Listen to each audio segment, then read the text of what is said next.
This episode, we're talking about the movie that we were supposed to talk about the last time we got together to record. Or at least I hope we're talking about the right movie this time. Wait, we're talking about the assassin girl, right? Oh, jeez. Yeah, I watched that one. It's like a girl and she's like trained to kill like these guys who are like killing blonde girls and stuff. That's the movie we're doing, right? No, man. No, not at all. Oh man, I watched the same movie again. No, this time we're talking about The Final Girls with an S. Yes. With an S, 2015. I actually found this one. I had to actually pay for this movie, to be honest with you. Yeah, I when I first saw this movie, it was on Netflix, which that was last year, and then I bought it on DVD from Family Video. It was one of those things where Family Video has their new releases when they're getting ready to put them wherever. You know, they always have them for sale for like $4 or something. And I ended up picking. Did you get Friday the 13th, the remake? Same thing. Yep. Yeah. Okay. Yeah, but it was last year. I was on this like splurge buying used DVDs from Family Video for a while. Like I got this one. I didn't buy Wolf Cop used. I bought that one new. But then, oh, you have Wolf Cop? Oh yeah, you had Wolf Cop. Yeah, I have okay. I have Wolf Cop on DVD. I have the soundtrack for Wolf Cop. I gave to the GoFundMe thing for Wolf Cop 2. We need to revisit Wolf Cop. I think that's like one of those movies that you and I need to like go back to and just give it another spin. Oh, I haven't seen Wolf Cop for like a month, so yeah, we should probably definitely do that. That movie was one of the ones that it was one of those things where I watched it just because it was there. I was like, oh, what's the Wolf Cop? That's got to be either ridiculous or awesome. And it was around the same time as, I think when I watched it, the first time was probably right around the same time I watched like Sharknado or something. And so I was on this really weird movie, stupid sci-fi type kick. Threw it on and was like, oh man, this is awesome. And the same thing kind of happened with The Final Girls. It was one of those things where probably a year ago, maybe not a little bit more, it just kept popping up on Netflix, like certain movies do for certain people. Every time you log in, it's like, recommended for you. And see, that's why I picked the wrong movie the first time. I kept getting The Final Girl. The Final Girl. Every time I turned on the TV, it was always The Final Girl. I'm like, oh, that's the movie he's talking about. So that's why we screwed up last time. Yeah, and then I watched it, and I can't remember if I watched it with one of my daughters at that time or not, but I watched it, and it was one of those movies where I watched it, and then I watched it again the next day, and then I saw it at Family Video for $4.95 or whatever it was, and I bought it, and then watched it a couple of times, and I think I've probably seen it 6 or 7 times. Wow. To this point. I'm 5 below you then, or 6, 5 or 6. Oh man, it's I shouldn't say that it's such a good movie. We haven't even talked about it at all yet, but we haven't. I love this movie from start to finish. I think it's fantastic. Well, I don't know if I think it's fantastic, but I'll where do we start here with this? So the movie starts off with a young girl who's presumably like a high school type kid, and her out of work actress mother who is struggling for money, and they are driving around doing some stuff, and this really isn't given too much away from the movie because it happens within the first 30 seconds of the movie. There's an accident and her mother dies. And then jump forward a couple years, I think it's 3 years in the movie.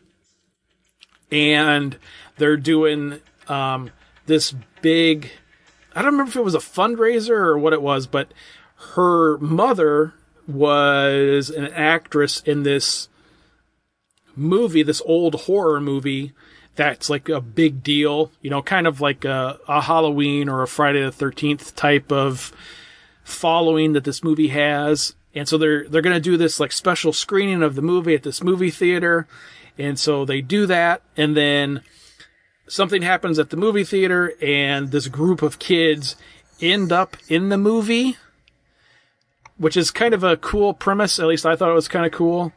And they figure out pretty quick that what's going on, that they're in the movie, and they have to go through the movie, or at least they think they have to go through the movie to get out of the movie, because they've discovered fairly quick that if we just sit here and wait as the time of the movie elapses, the same stuff is just going to keep happening over and over and over again.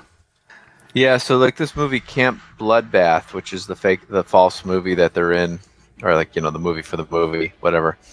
It's kind of like, it actually, I was, originally I want to say it was like a Friday the 13th ripoff, because it's got like, it's very much Friday the 13th, but I want to say there's another movie from the early 80s called The Burning, and I think that this movie probably follows along closer to that, because in the movie The Burning, it's about this camp counselor who, like, all the kids decide to play a practical joke on him, and they like somehow end up burning the guy, like setting him on fire, and then he has to go and like heal from all his scars and everything, and he comes back and avenges like the camp. But then again, The Burning is just a copy of Friday the 13th, so it goes back to that. But so yeah, it's kind of like a this movie, I mean, just for the sake of, the mainstream audience, this is definitely like a Friday the 13th ripoff. Camp counselors going to camp, and there's a slasher out there who's seeking revenge, and, clearly with the machete. Now, the mask was kind of goofy. I don't even know what that mask was. What was that supposed to be? Like, did I miss something with that? He just like carved it out of some wood. Oh, okay. But, I mean, the movie, the Camp Bloodbath, which is the fake movie in the movie, I think was not necessarily supposed to be necessarily a ripoff of any particular movie.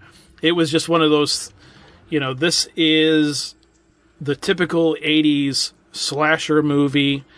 It had had the drugs, it had the sex, it had the nudity, the excessive gore and violence stuff in it, which actually, one of the things that I thought was really cool about this movie was, even though that they were like, oh, and this happens and that happens, and if you have sex, you're going to die, because they say all that stuff in there.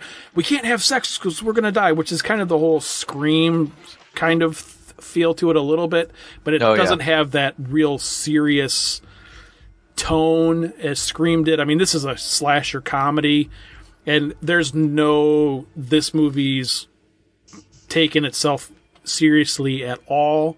So all the stuff is over the top, like you said, the mask, which to me every time I see this movie, it always reminds me that mask is like a tiki mask almost, kind of.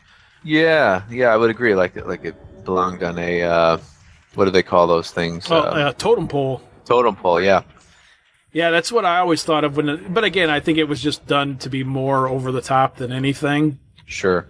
One of the things that they say that they talk about in the movie is the one character who's the kind of know-it-all, like he knows the scenes inside and out. He knows all the lines, and he knows this and that, and he's describing what is supposed to be the final scene in the movie, and he's talking about how the guy gets his like head like slit open, and there's like all this blood like blah pops out, and she like punches him, and his like brain pops out or something, and then she like stomps on it and all this stuff. Yeah. And then, that doesn't happen. And there really isn't, I mean, there is blood and guts in the movie a little bit, but it wasn't overly gory. And it was PG-13. Yeah, and there was no nudity, and there really wasn't any sex or anything. I mean, there was some sexual references, of course. And there was a couple of times where, there was implied nudity, but they didn't really show anything. I mean, the closest thing you got is the lady who was the mom. It's kind of funny, too, because she is a mom character in this movie. So she's like 40 years old, probably maybe even a little bit older in real life. And then she's supposed to be playing this like 18-year-old in the movie. But anyway, there's a scene where like she's dancing around like in her bra, and there's another girl that has like this bikini thing on that's dancing around and stuff. That's about as sexual as it gets. Yeah. Yeah, it's not definitely not R-rated material. They kind of keep it so that like, it's pretty much a all ages affair here. Yeah, I thought it was okay. It was kind of like what they call those meta films, where it's like a film within a film type thing. It had its moments, and then they had like the whole like part where the daughter goes and basically her, like you said, the mom died in the car accident at the beginning of the film. So then so when she gets stuck in the movie, and like everybody's telling her, oh, you need to be part of this premiere of this horror film and all that because it's your mom and all that, and she gets stuck in the film, then she gets to like become reacquainted with her mom, as her mom's playing the character or whatever, and so she's like, and there's kind of that emotional connection there. So like her wanting her mom to come back and be alive and all of that. So. That kind of was, I guess that was probably the only real emotional story arc in the whole film was the mother and daughter thing going on. Real fun. I just, like I said, every time I watch it, I just enjoy it from almost really from start to finish. There's so many good scenes in it, I think. The one guy who's kind of the movie nerd and stuff always kind of reminds me a little bit of The Two of Us, where he's like, oh, this is great, this happens, and she says this, and they do this, yeah. And then, right. There's that scene where the hatchet goes here, and it does the thing, and all the stuff, and, he has one of the best scenes in the movie, which you guys heard the clip of before we started talking, and that's where he's like, it's all fake, and, are these guys just walking around filled with corn syrup, and, like, goes over and, like, it's kind of like a gag scene a little bit, where he like licks the blood off of a dead body, and he's like, "Oh no, that's blood." That's blood. Yep, I remember that part. Yeah, there was a lot of those in this movie. I thought it was really good. It's kind of funny because the guy which I don't know if you picked up on this or not, but the blonde guy that was like the boyfriend of the main character. He was actually the bad guy from the Final Girl that we watched or talked about the last episode. That's right. I didn't even notice that. Yeah, because I knew that guy looked familiar. I kept looking at him. I'm like, what's he from? Yeah, that's exactly. Yeah, and it was funny, too, because I don't know if I ever saw him in anything really before I saw the Final Girls the first time. The last time I watched it, we had watched The Final Girl a couple of weeks ago. But then me and my wife had just watched this newer movie called The Bronze, which is like this comedy movie that has the girl who plays Bridget from The Big Bang Theory is in it.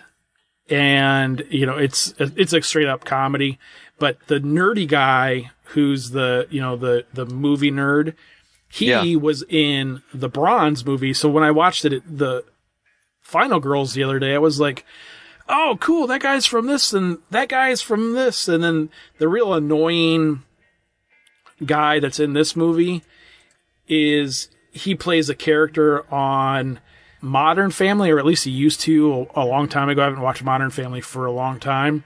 But he always is that same kind of character, just the real, like, cocky, trying to be witty all the time guy. And I'm assuming that's probably actually how he really is in real life. Okay. That guy that you, after like 5 seconds on screen, you're like, oh my God, shut up, dude. There was a lot of really funny scenes in it too. And I don't know if there's even really any real gore scenes in this one that make you go, oh, or ah, or anything like that. No, not really. I can't think of it. I mean, there was, the one where the car accident. Oh, yeah. That gives you a few moments of, ooh. Yeah. Yeah, and then there's one scene towards the end of the movie where there's a wound that's shown, and you're kind of like, ah, I bet you that hurt. Yeah, right. But I mean, more than being grossed out or anything, and I think there's a couple of things in the movie that just make you laugh more than anything. Oh yeah, yeah. There was the one character who was supposed to be kind of like the slut or whatever, and they're like, oh yeah, you're going to have sex with this person, you're going to do this and do that. And it's kind of like a running joke throughout the thing, you know, like, oh, keep your pants on, or, you know, keep your bra on, or this and that. And she gets into some pills, and they're like, oh, how many did you take? And she's like, oh, I took 3. Oh, I'm just kidding, I took 10. No, I took 30. Right. But then she does like this, she's all hopped up on whatever it is, Adderall or whatever.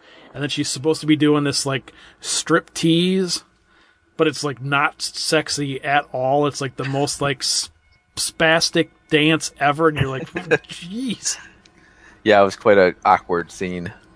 Oh, and the main girl that we didn't really talk about too much, a lot of people, and I know one of my daughters pointed this out immediately, which I kind of knew too, but she was the main daughter character in the very first season of An American Horror Story. The lady who played the mom, she's been in a few things. She was in The Watchmen, with, you know, that superhero movie from, Yeah. you know, I guess like 7-8 years ago now. Right. But she's been in a lot of like smaller stuff, couple TV series and things like that. Cool. Okay. So yeah, this movie didn't really do too much for you then, huh? It was okay. It was one of those movies where I don't know. I guess I think I know this is really hokey and this is such a stupid thing, but like I'm a mask guy and I did not like the design of the killer's mask. I wish they would have done something else. Isn't that ridiculous? Yeah, that's pretty ridiculous. I guess it's just I don't know. I collect masks and like the hockey mask, the Michael Myers mask, even the gas mask from like My Bloody Valentine and all that. Like, there's a cool thing. I don't know. Like, I didn't care for that. It was an okay film though. I would give it like, because there's enough heart in it with like the daughter and mother kind of relationship going on that I would probably give it a recommend. And I was putting together a dresser while I was watching it, so maybe it kind of triggers emotions of, oh crap, I put the wrong side and now I got to take the whole piece apart and redo that. Yeah, like I said, the first time I watched it, I was one of those things to where I had no idea what it was going into it, and then it's one of those things where you turn it on and you're like, nah, I'll give it 15, 20 minutes, see if it's any good, and you get, 3 seconds into it and you're like, oh, this is going to be cool. It just goes from there. And I mean, like I said, you're doing more laughing at the movie than you are jumping in anything, which is okay every once in a while. I mean, oh yeah, you needed like the horror comedy stuff. Yeah, it's definitely like more of a comedy film than a horror film, but it was enjoyable. Big thumbs up from me anyway. I'd definitely give it a thumbs up. I'm not going to go big, but I'm going to say like definitely I would recommend it. It's like, you just watched the Texas Chainsaw Massacre, you just watched Friday the 13th, you need a little break. You want to, and you know enough about the horror movies and the rules and all that. So, yeah, toss it in, enjoy it, have some fun on a Friday night, and yeah, I recommend it.